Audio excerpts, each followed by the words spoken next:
I took admission for PhD on August 1st, 2019, and I was yet to realize what was in store. Hi, my name is Atya, and my channel speaks about PhD mindset, motivation, productivity, and finance, and mental health. So without further ado, let's begin with today's video. When you take admission for PhD, you don't know many of the things, right? So there was a lot of anxiety, panic attacks, and there were a lot of sleepless nights.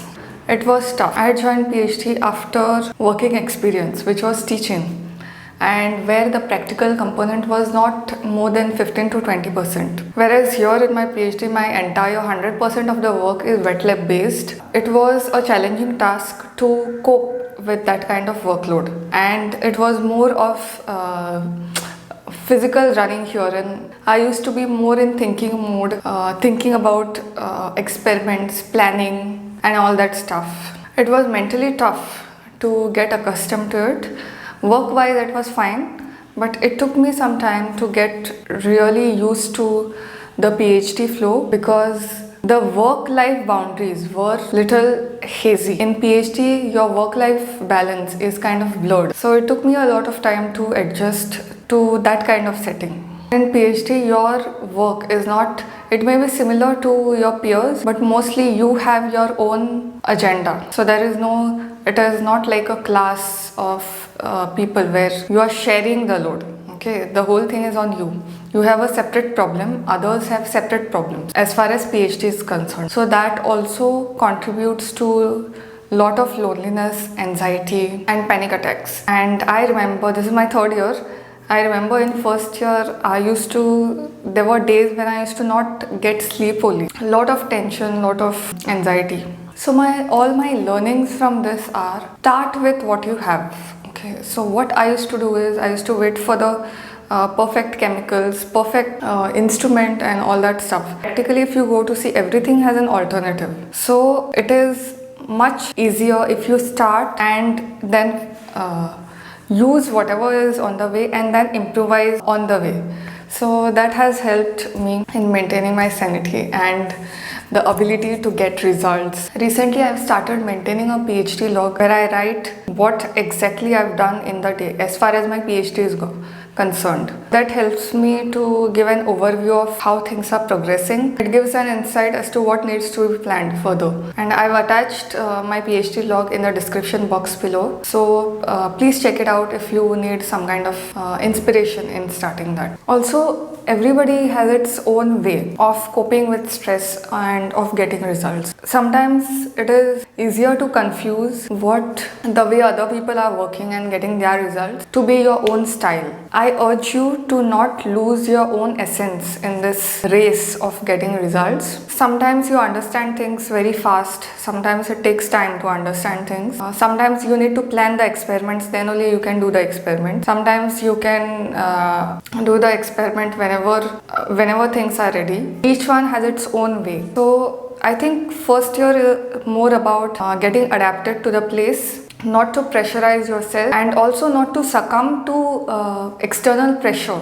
in order to get results. This is the time to be stable mentally. This will help in getting results. If at this stage there is too much of panic, too much of anxiety, then it may not work in favor later. So this is what I feel. Each one has its own way. So do not lose your essence in trying to get results. As humans, we many a times depend on validation from others, from colleagues, from peers, from hierarchy, from juniors. So what happens over here is PhD is a different kind of journey. So in such cases, when you depend on validation from others, it is going to fluctuate with positive and negative results. Let me explain this with an example. So for example, you have got good results.